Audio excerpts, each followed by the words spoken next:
Shalom, shalom à l'éternel Jéhovah, notre Dieu assis sur le trône, seul soit la gloire. L'homme n'est pas créé de la poussière, c'est du mensonge. C'est du mensonge. Je dois vous expliquer exactement comment l'homme a été créé. Mais bien avant cela, abonnez-vous, likez la vidéo, partagez et vous verrez la gloire de Dieu. Et surtout, si vous êtes bloqué dans vos finances, bloqué dans le ministère, vous voulez connaître la volonté parfaite de Dieu pour l'année 2026. Écrivez-moi maintenant au plus 228 97 16 90 90 plus 33 75 82 621. Je disais tantôt que l'homme n'est pas créé de la poussière, mais l'homme est créé des poussières de la terre. Je vous explique. Il y a une différence. Parce que lorsque nous dit l'homme est créé de la poussière, cela sous-tend que tous les hommes sont créés de la même poussière. Ce n'est pas ça. Nous, les hommes, ne sommes pas les mêmes. Nous vivons sur la même planète, mais nous vivons dans différents mondes. Et nous sommes créés de différentes manières. Je reviens en arrière. Je répète encore. Nous, les hommes, ne sommes pas les mêmes. Nous sommes sur la même planète, mais dans de différents mondes, créés de différentes manières. Je redescends. Le verset populaire de Genèse, chapitre 2, le verset 7. Dieu créa l'homme de la poussière. Maintenant, allez vérifier. De quelle poussière parle-t-il? Il parle des couches de la terre. Il parle quoi? Des couches de la terre. Et le roi David nous montre cela, que d'autres ont été créés par différentes couches de la terre. Parce que dans le psaume 139, le verset 15, le roi David dit, « Tu m'as tissé des profondeurs de la terre. » Et quelle est la couche qui est au niveau des profondeurs de la terre? N'oubliez pas, la science nous dit que au niveau de la terre, nous avons la croûte terrestre. Donc, il y a des hommes qui ont été créés par la poussière qu'on appelle la croûte terrestre. Il y a des hommes qui ont été créés par la poussière qu'on appelle le manteau. Il y a une couche terrestre qu'on appelle le manteau. Il y a d'autres qui ont été créés par la poussière qu'on appelle le noyau de la terre. Et il y a d'autres scientifiques qui nous parlent aussi de noyau interne. Et au-delà de ça, nous avons des gens qui ont été créés avec des cailloux, avec des montagnes. Il y a des gens qui ont été créés avec des pierres chauffées. C'est pourquoi, quand vous serez quelque part, et vous allez voir, il y a quelqu'un qui n'a pas Jésus. Mais quel qu'en soit le mal que les gens le font, cela ne l'atteint jamais. Pourquoi? Ce sont des hommes qui ont été créés avec des rudiments des montagnes, qui ont été créés avec des graviers, des cailloux. Ils ont un esprit fort. C'est seulement les sorciers et les initiés qui peuvent comprendre ce que je suis en train de dire. Mais il y a des gens qui ont été créés avec de l'argile. Ils ont un esprit faible. Peu de choses les affectent. Peu de choses. Mais il y a des gens qui ont été créés avec le noyau terrestre. Ils sont résilients et résistants. Maintenant, je veux aller où? C'est pour vous dire que ne comparez pas votre vie aux autres. Vous n'êtes pas les mêmes. Vous n'êtes pas créés de la même manière. Vous n'êtes pas issus des mêmes couches. Même les jumeaux de même père, même mère, sont créés différemment, par différentes poussières, différentes substances.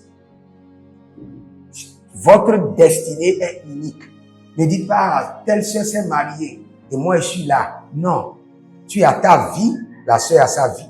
C'est pourquoi tu ne dois pas suivre la vie des autres. Tu es spécial, unique dans ton genre. Maintenant, c'est pourquoi j'aimerais vous dire, ne critiquez pas les autres. Parce que vous ne savez pas de quoi ils sont créés, de quoi ils sont faits. Et vous ne savez pas les directions de leur vie et les solutions que Dieu a mis à leur disposition.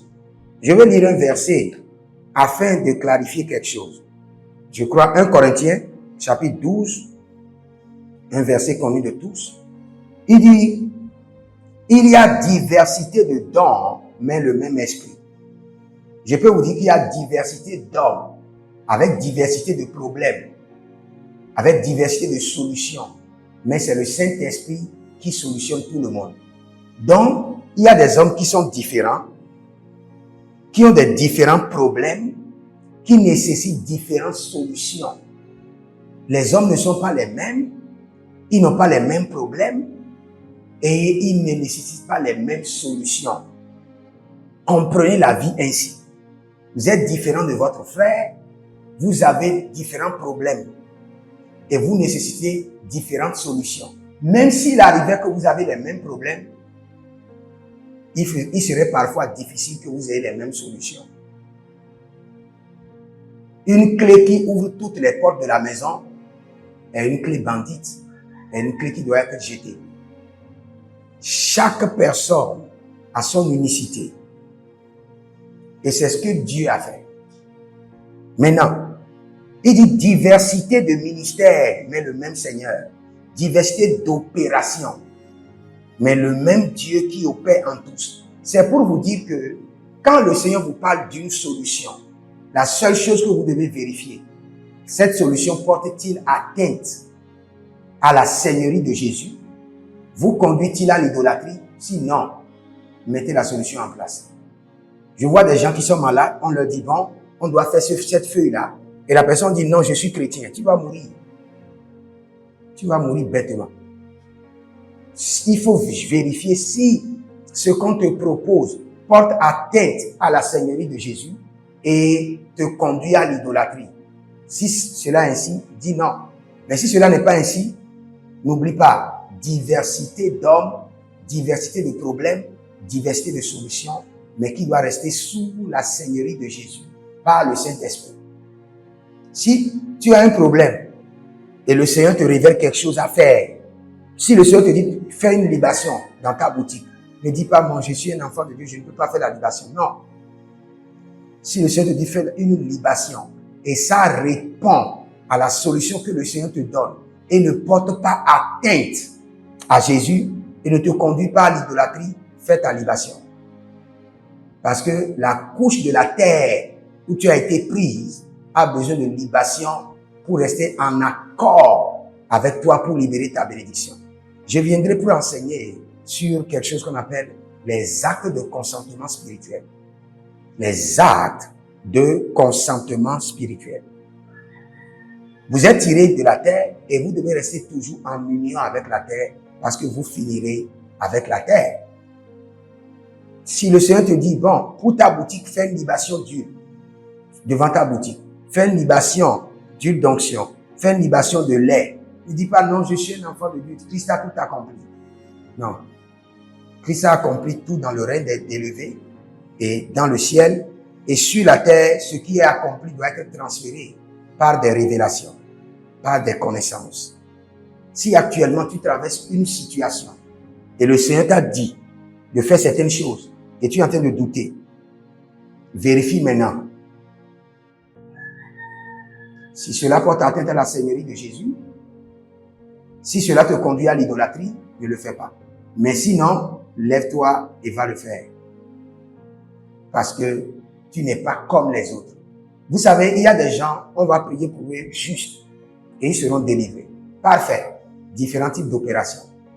Il y a des gens, Jésus doit prendre sa salive, mélanger avec la terre pour dire, mon esprit créateur, plus la terre d'où on t'a tiré pour recréer encore les yeux. La salive représente la vie de Dieu que Jésus a pris. La terre représente la partie qui a été endommagée dans son corps. Et Jésus-Christ a fabriqué encore pour lui mettre. Il y a d'autres personnes, le Seigneur leur dira, va te laver. Va faire ceci.